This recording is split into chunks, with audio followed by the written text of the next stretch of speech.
Okay, so welcome to another episode of Arguing with Assholes on the Internet.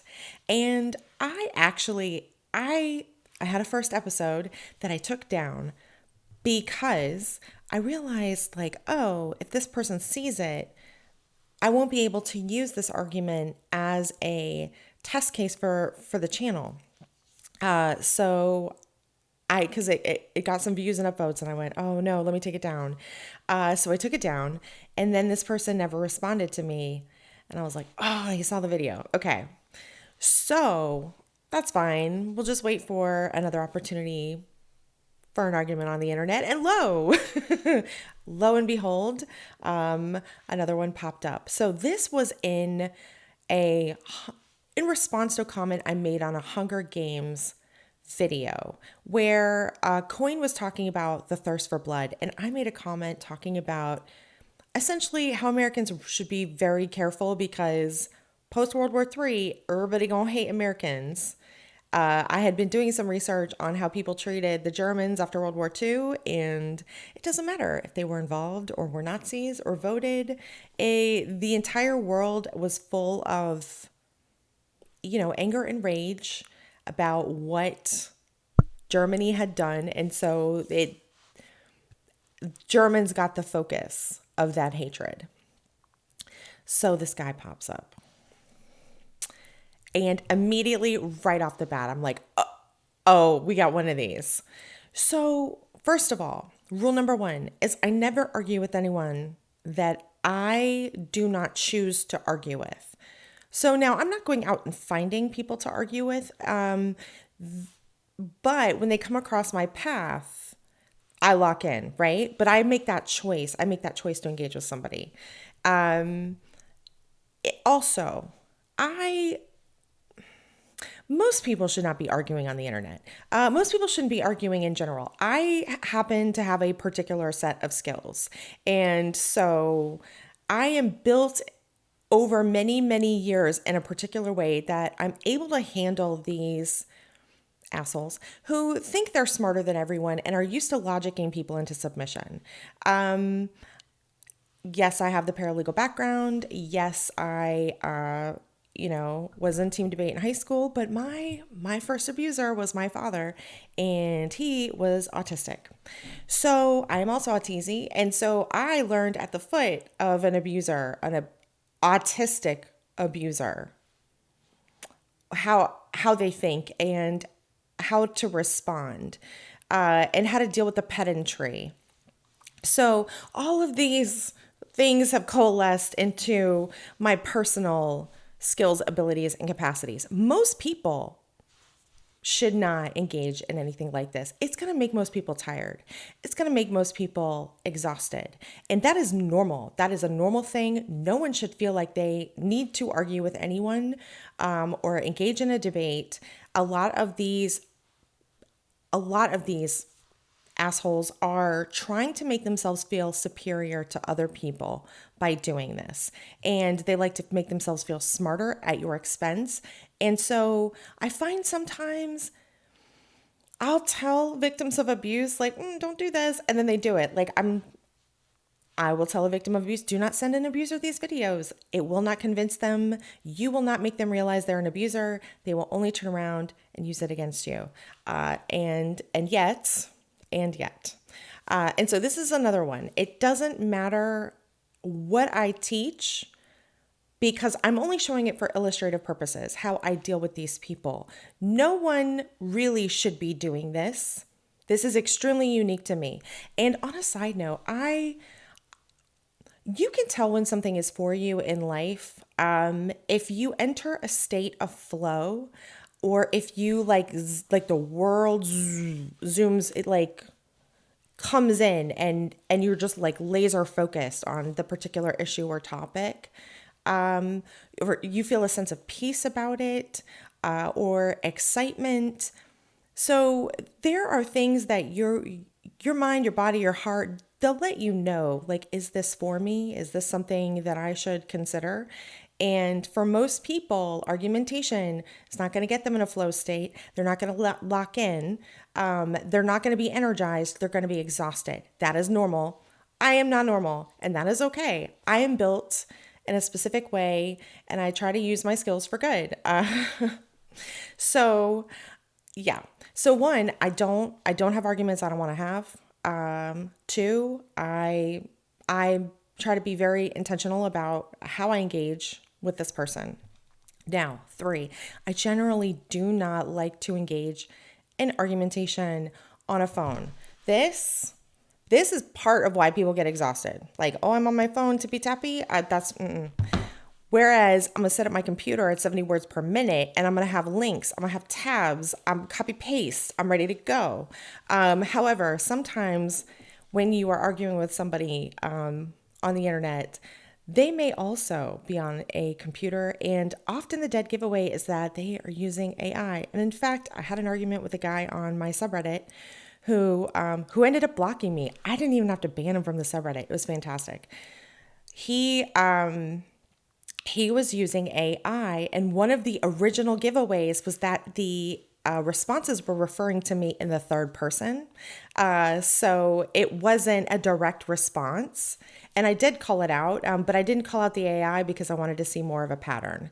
So, yeah, so sometimes they will be at a computer also writing nonsense with the help of AI. And so you can often clock that because the AI can't track claims across a debate. They will confabulate claims, or they'll confabulate evidence. But again, something that is going to be hard for a layperson to identify and follow. Again, you don't want to be arguing with anybody. And you don't want to be with someone who is an argumentation kind of person. That is going to be an exhausting person for everybody. My family, like with me and my son's father, we we like to explore ideas, and we like to have light debates, but I'm more interested in like how is someone thinking.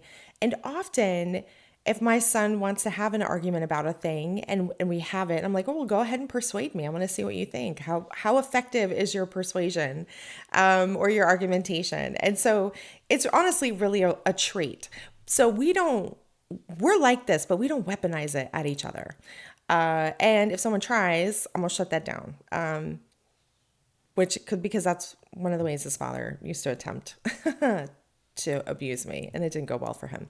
So, I like to be at a computer, and then I like to come in with a strategy. I am generally, once I realize like, oh, this is happening, I I don't immediately respond with my argument or counter argument. I'm going to respond in a way that leaves the door open for them to give more information, for them to give more responses, for them to make their argument for themselves. What a lot of people don't realize is that if a person comes to you with an argument and you respond and you start to defend yourself, one, you've established that you have to prove yourself to them. You don't have to prove yourself to them. You don't have to have any debate you don't want to have. They can have whatever opinion they want. They can have any claim they want to. Doesn't mean that you have to entertain it. Okay, well, you can be wrong. That's not my problem. Right? So as soon as you feel like you have to defend yourself, you're already on the back foot. You're already losing. And that's what it looks like to everybody else. Anybody who's watching the argument or debate. So I don't do that. And then also I like to have them. Oh, and that was the other thing too. If you start to defend yourself, a counter argument or an argument against their counter argument, you are clarifying their argument. And if you're a smart, non-experienced debater, you can actually accidentally make their argument better. You can understand it better than they do and be responding to points that they technically haven't even made. So when you're dealing with somebody, you recognize like they need to make their argument. You don't need to make it for them. So this guy shows up and he's like, well, how in the hell, blah, blah, blah,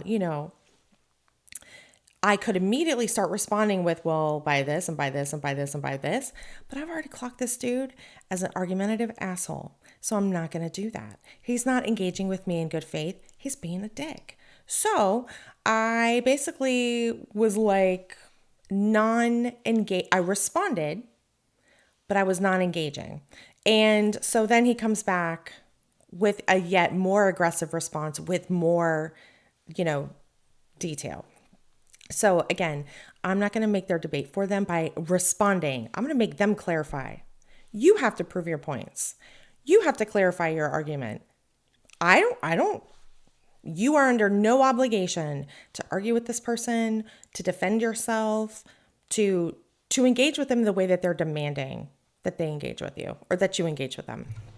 All right, so I do my little World War III comment, which anyone who's here already knows, like my stance on this. And he comes in hot with, the hell do you mean how the world will treat Americans after World War III? And I'm already like, okay, so you're being aggressive and dismissive. And so I'm not going to respond in a way like I feel like I need to defend myself. So I said, but I don't want to let it stand because that's what argumentation assholes love. They love to get the last word. And in fact, with the guy, the magician, he kept trying. He had lost the debate. He knew it. He kept trying to have the last word. I was like, nah, buddy, not today. Not today. And look, if I am having an argument with somebody, I am locked in. I will be at an event on refresh, right? I'm waiting for the next response. So when you're in a relationship, like when you start dating, you're not supposed to respond to messages immediately. I didn't know this, so my bad. But I got married before cell phones were even a thing, so I didn't know about this dating thing. So in dating, you're not supposed to respond right away. You're supposed to give time before your response because it stresses people out when you respond to them immediately, I guess. At least in that kind of context. I don't know. However, I would love to use that stress for me in an argument and a debate. So when I'm like, oh, okay, we're doing this, buddy, I'm locked in. We're as soon as you respond, boom, response. I want them to be tired. I want them to be like, oh, I can't, like, I don't want to deal with this. So I am 100% going to match their frequency. The second they message me is the second I'm responding. And I've already planned out like how I want to respond to them. So I'm already ready to go with my next argument. The other thing too is sometimes I will flood the zone. So I might make multiple comments. And because people aren't used to tracking, here's this claim, did it carry over to each section of the argument or the debate? So if I make 3 separate comments, they're not having to follow 3 separate discussions online, which again, if you're at a computer is extremely difficult to do. I will go in a very organized fashion and make sure I've responded to every single comment, every single claim, and every single thread of the argument. So I may flood the zone with like a couple of argument responses. All right, so I realize this person is not engaging with me in good faith and is being dismissive and a dick. So that's when I was like exactly what I said. So I'm being firm, but I'm not feeling like I need to prove anything to this person, and I'm not automatically on defense. Then he goes with, elaborate on it. I'm curious as to why you think there will be a third world war, why the USA will lose, and who exactly will be enacting the victor's justice. And first of all, so even though he says please, or no, he doesn't. He says, I'm curious. He's not curious. That's bullshit, right? He said, elaborate on it. That was an instruction he's giving me. And on a side note, one of the most annoying things on social media, YouTube, Instagram, probably TikTok, I'm not on there, is you will get these advertisements where the person says, stop, or look at this. And it's essentially an instruction. And one of the things victims of abuse need to start recognizing, we don't often recognize that we are complying with instructions. We stop. We look, we listen. And so other people in the world and even the abuser, they're giving us instructions that we are following that we may not, if we recognize it's a command, it's a demand, it's an instruction that we would not necessarily follow. Also, if someone's given you instructions or command, that means they put themselves in a position above you in a dynamic, right? And so that in and of itself is a very red flag. So when people are doing stuff like elaborate on it, excuse you, no the fuck I will not. So anyway, I quote him back to himself and I say, elaborate on it? No. You came in rude and with attitude and are giving me instructions, right? I'm being straightforward. I'm not responding this same way he is. That doesn't mean that I might not choose to later. I like to leave myself all the tools. So I don't jump immediately to being rude, condescending, or dismissive. But if the other person is being rude, condescending, or dismissive, we might eventually get there. But again, I'm not getting pushed into it. So then he responds with, so you cannot actually defend your assertions. And here's the thing. So he's made a claim that if I don't respond to him, I can't defend my assertions. Buddy, that doesn't automatically make it true. Not deciding to defend against an attack doesn't mean that you can't defend against an attack. This is like those morons who run around wanting to fight people. They're like, oh, if you don't fight me, you're weak and you can't fight me. And the dude's like, he's a concealed carry, and he's just basically like, I'm dealing with a child, essentially. That's essentially what this is. Somebody with emotional immaturity. And when you look at abusers, a lot of the time they're going to be somebody with a lack of emotional regulation or emotional immaturity. I'm not saying all of them, but many, because for some people, for some abusers, their abuse is to compensate for their inability to regulate their own emotions and tolerate reality. Although you do get abusers who are very emotionally regulated and are highly strategic and controlling. So I'm not saying that's the only kind of abuser. Anyway, so I said, see, the rudeness continues. You're just telling on yourself. If you come back tomorrow with a better attitude and actually want to engage in discussion like an adult, you're welcome to try again. I'm implying that he is a child and he knows it. And also I'm opening the door. I legitimately, if he comes back today, I will happily, with all of my links and all of my analysis, and I will type it out it'll be very long. He probably won't enjoy the length of the response, but I'm happy to engage with somebody.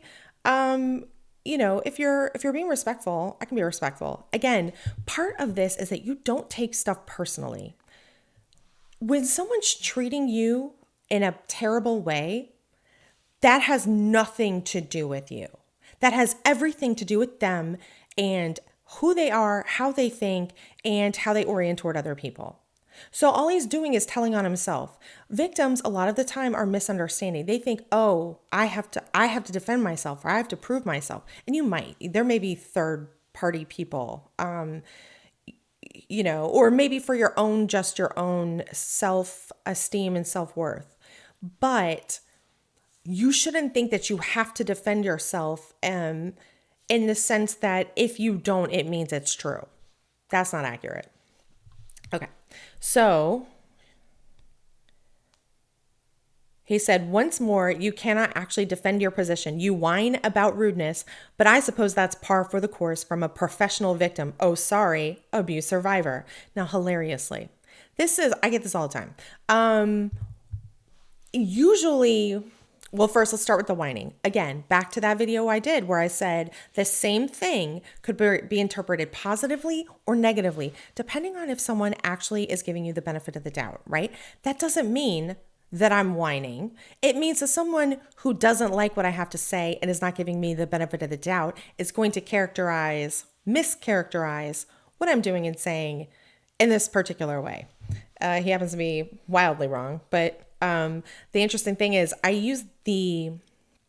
when I respond to people online, I use what I learned as a paralegal in terms of response. So it's almost even like the way that I'm writing interrogatories. And you'll see that in just a second. Okay. So, oh yeah, the other thing too is I'll get people that, think that I'm a professional victim or abusive. They look at the abuse interrupted and they go, "Oh, you're abusive." It's one of the favorite go-tos.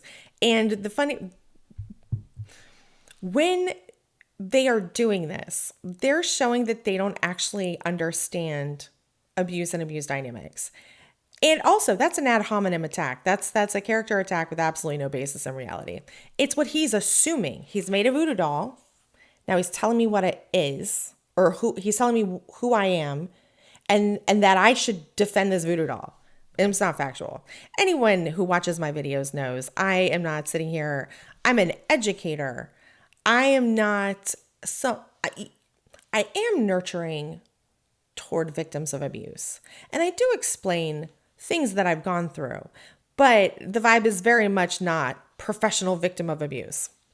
So already, I mean, you're just like wrong all day. He can continue to be wrong. And at some point I may even say something to the effect of, "Oh, you are welcome to be incorrect and have your incorrect opinion." That doesn't mean I'm not going to challenge it. So there's lots of different ways that I like to deal with people. Okay, so this is when I decided to flood the zone, right? We've gone for the ad hominem attack. He's being unreasonably aggressive. He's being a dick. And so I went with 3 comments that I've been waiting for this person to respond to and they haven't responded to yet. And I did these comments seconds and the minutes after he did his wildly rude comment. I said, "You are mismaking statements of opinion as fact and are increasing your rudeness in addition to acting like I have anything to prove to you, which I don't. If you genuinely want an explanation with citations and details, you are welcome to come back tomorrow without an attitude and a desire for genuine engagement. Otherwise, your continuing unreasonable entitlement, aggression, and ad hominem attacks will show you for who you are." The other thing too is I'm basically treating him like I would a kid. I'm giving you a timeout and I'm giving you a boundary. If you come back tomorrow, I will happily discuss this with you. If you want to choose to interact with me like a regular human being, with someone who has something to say of worth and that you are genuinely interested in a discussion, I will have the discussion with you. But I'm not going to do it if you're being rude, and which is how I treat children. If you are being rude to me, I'm not doing that. Okay.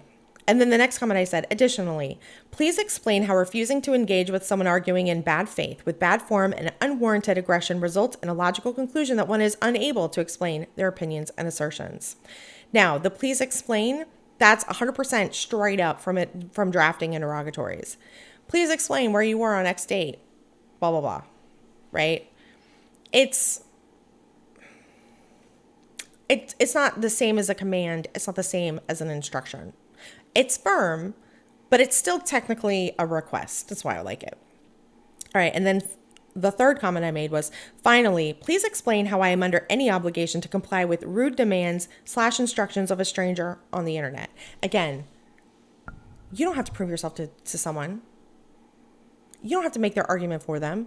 We have not yet even discussed the original issue that he had, right? What he read, he basically was like, "Oh, this person has no idea what they're talking about," and hot responded like a moron. And unfortunately for him, I didn't come to that conclusion out of nowhere. I happen to have a lot of information that backs it up. And also, I'm not going to hot respond to you back unless I decide to. So, there was something I wanted to bring up for victims. Wait a minute. Whoops. Give me 1 second. I don't script these videos, guys. But I mean, you know that. Okay. Hold up. Someone in bad faith. That was the other thing, too. It took me a long time to realize that I have a valuable perspective that if people are being cavalier about what I think, they're letting me know, one, that they are stupid and that they don't understand a good source of information and or analysis. And two, that they are not valuing me. And therefore I need to act accordingly. And it took me, I've had very low self-esteem. So it took me years to figure out, oh, I have innovative approaches and ideas. I'm coming up with things that are brilliant in my particular areas of interest. And so when I have people that act like I'm just saying stuff, they're letting me know, okay, you may not be worth my information. So I'll have the engagement with people, but I may not give them the information they want. Again, I will to this person if they decide that they want to come back like a regular adult person and stop acting like an idiot on the internet. But in general, I've really come to realize that anyone who doesn't value my opinion, who isn't interested in what I think, isn't interested in what I say, is not a person who I really want to be dealing with. You know, even my child's father, my ex-husband, he still wants to know what I think about things. He still finds my opinion to be interesting and fascinating. Even if he doesn't agree with it, he's interested and he wants to know more, right? Someone who values you and who values what you have and who you are, I find it's going to respond more in those ways. So victims of abuse, I think, aren't clocking that they are being devalued by other people and are just sort of in this automatic response cycle that's already put them in a position below another person in a lower status, as less valuable, having less worth. And so I feel like the more we can kind of recognize that that's happening, the more we can start to not let those things sabotage our self-esteem and therefore rebuild our self-esteem and self-worth. Anyway, whoops, I guess this is a long one. Sorry, guys. I hope this makes sense, and I'll talk to you next time.